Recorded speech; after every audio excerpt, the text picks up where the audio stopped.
청취자 여러분 안녕하세요, 딩몬입니다. 여러분, 우리나라 대한민국에는 가슴 아픈 역사가 있죠. 1910년 일제강점기부터 시작을 해서 결국에는 한반도가 남한과 북한으로 나눠지게 되는 분단의 역사가 있습니다. 그런데 우리 말고도 이런 가슴 아픈 역사를 공유하는 나라가 있죠. 바로 독일인데요.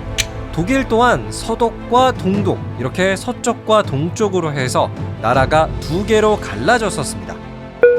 여러분, 저는 항상 궁금했었어요. 왜 독일은 서독과 동독으로 나눠지게 됐을까? 그래서 오늘은 여러분과 함께 그 일련의 과정들, 독일이 서독과 동독으로 나눠지게 되는 그 과정들을 알아보는 시간 준비했습니다.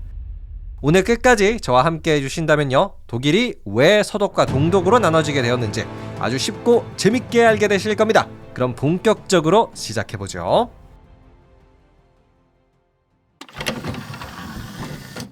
때는 2차 세계대전 1941년 11월이었어요. 일본의 진주만 공습이 시작되기 한 달 전이었습니다.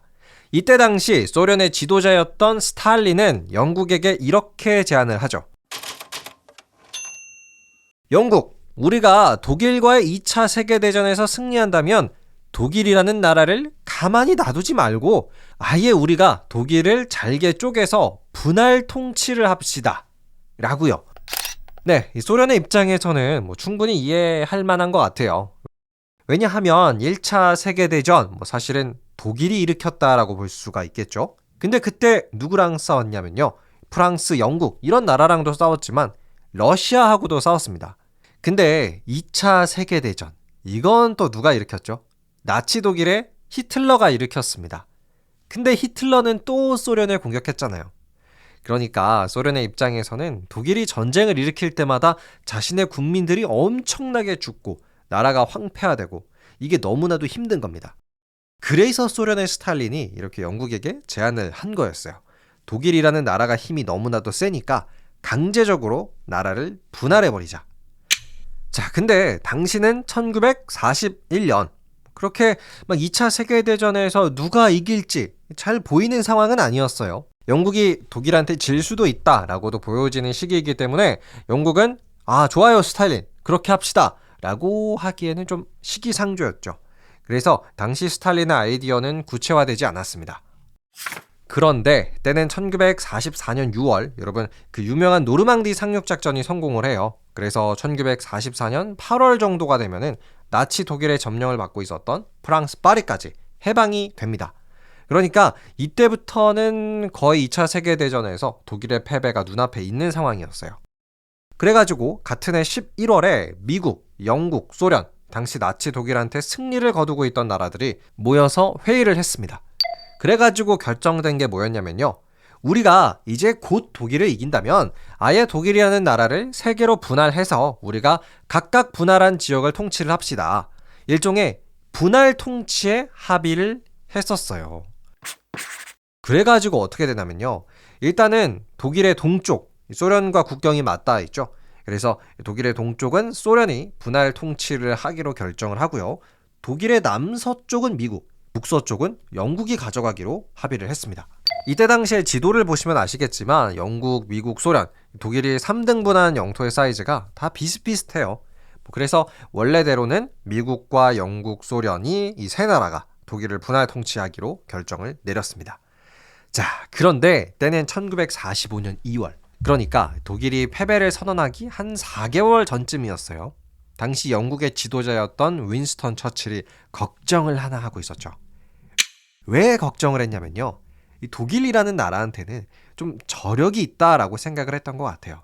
그래서 거대한 유럽 대륙 안에서 영국 혼자서 독일을 맡고 있는 건, 그 기세를 맡고 있는 거 좀 버거울 수도 있다라고 판단을 했습니다. 그래가지고 영국의 오랜 동맹이었던 프랑스도 독일을 분할 통치하는 데 껴주자 라고 이제 다른 나라한테 제안을 했어요. 기존에 미국, 영국, 소련 이 3개국이 독일 분할 통치를 하는 게 아니라 미국, 영국, 프랑스, 소련 네 나라가 분할 통치를 하자는 거죠. 그런데 여러분, 소련의 스탈린이 이 아이디어를 굉장히 반대했어요. 왜 반대를 했을까요? 왜냐하면 스탈린 입장에서는 프랑스가 또 돌아온다는 것은 곧 자신이 지배하고 있던 독일의 동쪽 지역을 어느 정도 프랑스한테 떼줘야 되지 않을까라는 생각을 하고 있었던 거예요. 그래서 내 밥그릇은 내가 지켜야지 라는 마인드로 안 돼, 프랑스는 뭔 프랑스야 하면서 영국의 제안에 반대를 했습니다. 그런데 미국은 오히려 오케이를 해줬어요. 그래가지고 스탈린 입장에서는 미국마저 오케이를 했는데 그냥 버틸 수가 없어서 역으로 제안을 하나 하죠. 알았어. 그러면 프랑스 들어오게 해.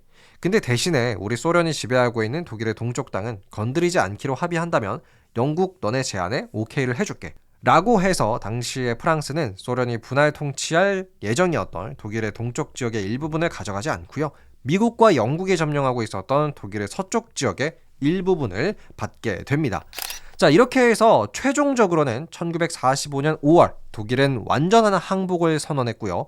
1945년 6월 한 달도 채 안 돼서 영국, 프랑스, 미국, 소련 내 독일 분할 통치가 시작됩니다. 자, 이때 독일은 독일 정부라는 것조차 없었어요. 그러니까 사실상 이 네 나라한테 주권을 빼앗긴 것과 다름이 없었죠. 자, 여러분, 우리는 남한과 북한 이런 분단의 아픔을 겪어왔기 때문에 당시 독일의 미래가 어떻게 흘러가게 될지 조금은 감이 오실 것 같아요. 독일을 분할 통치하기 시작한 이 네 나라, 뭔가 서로의 의견을 잘 조율하면서 독일이라는 하나의 나라로 완전한 형태의 독일을 만들어주게끔 막 열심히 노력할까요? 이 네 나라가? 아니요. 다들 다른 생각을 하고 있었어요. 특히 소련이 가장 다른 생각을 하고 있었는데요. 소련은요, 본인들이 분할 통치를 하게 된 이 독일의 동쪽 지역에 공산주의 국가를 세워야 한다라고 이미 생각을 하고 있었어요. 애초부터 하나의 독일? 이런 생각은 전혀 없었던 거죠. 그냥 독일의 동쪽에 공산주의 국가를 세우는 게 우선적인 목표였습니다. 자, 그래서 미국도 소련과 이런 스탈린의 행동을 보고서 뭔가 이상하다. 그리고 공산주의 세력이 너무 넓어진다 싶은 거예요. 왜냐하면 이때 당시 소련이 2차 세계대전이 딱 끝나고 나서 다른 동유럽의 나라들, 루마니아, 불가리아 이런 나라들을 공산주의로 만들고 있었거든요. 그래서 미국 입장에서는 이거 큰일 났다. 이거 유럽을 가만히 놔뒀다가는 유럽 대륙 전체가 다 공산주의로 물들 수 있겠다라고 판단을 내렸습니다. 그래가지고 당시 미국의 대통령이었던 트루먼 대통령이 1947년 이렇게 선언을 해요. 우리 미국은 앞으로 공산주의의 위협을 받고 있는 나라들에게 전폭적인 지원을 해주겠습니다. 이런 연설을 발표했어요. 이게 바로 여러분 트루먼 독트린입니다. 근데 미국은 이렇게 말로만 하는 나라는 아닌 것 같아요. 실제로 그 공산주의를 막으려는 의지를 행동으로 보여줘요. 그 유명한 마샬 플랜을 시작하죠. 마샬 플랜은 2차 세계대전으로 황폐화가 된 유럽의 국가들을 대상으로 하는 좀 경제적 지원이었는데요. 쉽게 말해서 미국이 유럽한테 돈을 주겠다는 겁니다. 얼마나 줬냐면요. 170조 원 정도 좋다고 해요. 사실상 조 단위가 넘어가면 체감이 잘 안 되긴 하는데요. 엄청나게 많은 돈을 미국이 유럽한테 뿌리려고 했어요. 근데 이때 미국은요, 이미 공산화가 되어 있었던 동유럽한테도 마샬 플랜의 일종으로 돈을 주려고 했어요. 근데 갑자기 소련이 반대를 했습니다. 동유럽한테는 돈 주지 마라. 예를 들어 이런 거죠. 아니 왜 우리 아이한테 당신이 용돈을 줍니까? 하면서 아이가 돈을 못 받게 하는 이런 거라고 볼 수가 있는데요. 근데 솔직히 애들은 용돈 받고 싶잖아요. 근데 부모가 나서서 안 돼, 용돈 주지 마세요. 애 버릇 나빠져요. 이렇게 하면서 주지 못하게 막은 겁니다. 그래서 소련의 반대로 인해서 동유럽 국가들은 미국의 마샬 플랜 지원 대상에서 빠져버리고요. 서유럽의 16개국이 이 지원 대상에 포함이 됩니다. 그래서 미국은 엄청나게 많은 돈을 서유럽한테 주기 시작했어요. 근데 여기서 문제가 되는 갈등의 씨앗이 되는 지역이 있었습니다. 바로 과거 독일의 수도였던 베를린.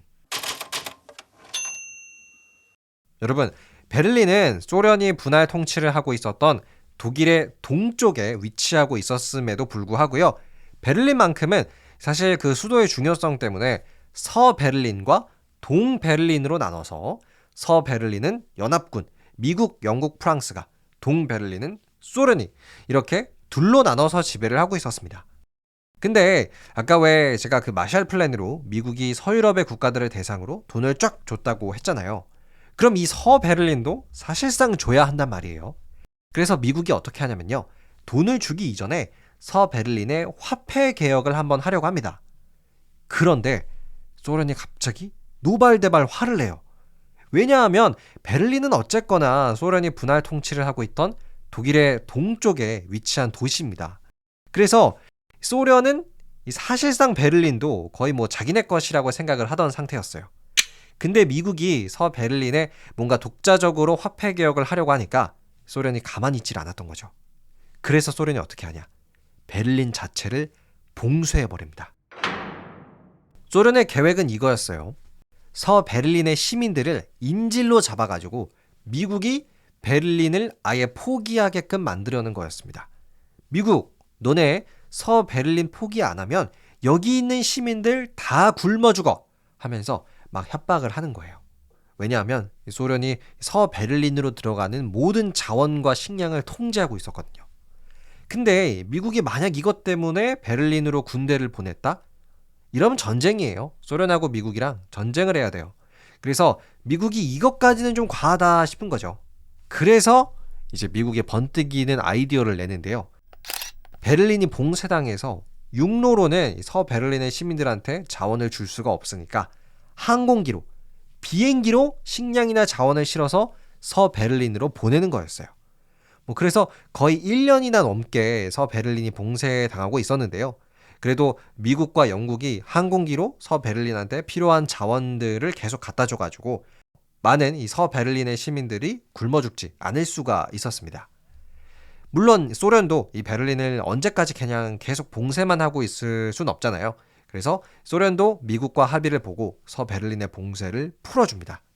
자, 이렇게 소련이 서베를린의 봉쇄를 풀었을 때가 1949년 즈음이에요. 그런데 여러분, 지금까지 들으셔서 아시겠지만 독일은 4개의 나라한테 분할 통치를 받고 있는 상황이었고요. 특히 미국과 소련의 관계가 악화되면서 대표적으로 미국이 통치하던 서쪽의 독일과 소련이 분할 통치하던 동쪽의 독일이 하나로 뭉쳐서 완전한 독일을 만드는 건 이제 거의 불가능해졌습니다. 어떻게 보면 독일이 잘못을 했다기보다는 소련과 미국의 관계가 안 좋아지면서 독일은 합쳐질 수가 없게 된 거죠. 그래서 때는 1949년 5월 미국, 영국, 프랑스가 분할 통치하던 독일의 서쪽에는 새로운 독일이 탄생합니다. 이름하여 독일 연방공화국, 즉 서독이죠. 그리고 때는 1949년 10월 약 5개월 뒤에 소련이 통치하던 독일의 동쪽에는 독일 민주공화국, 즉 동독이 탄생합니다. 그래서 1949년 말부터는 독일이 아니라 서독과 동독의 시대로 접어들죠. 자, 여러분, 지금까지의 내용을 정리하면 그런 것 같아요. 독일이라는 하나의 나라가 서독과 동독 이렇게 두 개로 갈라지게 된 좀 결정적인 이유는 힘의 균형이 있었던 두 나라, 미국과 소련이 동시에 한 나라를 점령했기 때문이라고 생각을 해요. 만약에 소련이든 미국이든 한쪽의 힘이 상대방을 제압할 수 있을 정도로 강했다고 한다면 서독과 동독 이렇게 분단될 일은 없었겠죠. 그런데 힘의 균형이 비슷했던 소련과 미국이 동시에 독일을 점령했고, 그리고 그 두 나라 모두 전쟁을 무릅쓰면서까지 독일을 하나로 만들고 싶었던 생각은 없었기 때문에 독일이 갈라지지 않았나 싶습니다. 자, 그럼 지금까지 한 번에 듣는 서독과 동독의 탄생기였습니다. 끝! 네, 오늘은 서독과 동독의 이야기 여러분과 함께 나눠봤습니다. 1949년부터 독일은 하나의 나라가 아닌 서독과 동독으로 갈라졌죠. 여러분은 오늘의 에피소드 어떤 생각을 하며 들으셨나요? 여러분의 생각도 댓글로 남겨주시면 감사하겠습니다. 그럼 오늘은 여기서 마치도록 할게요. 저는 더 재밌고 유익한 이야기로 돌아오겠습니다. 여러분 감사합니다. 안녕히 계세요.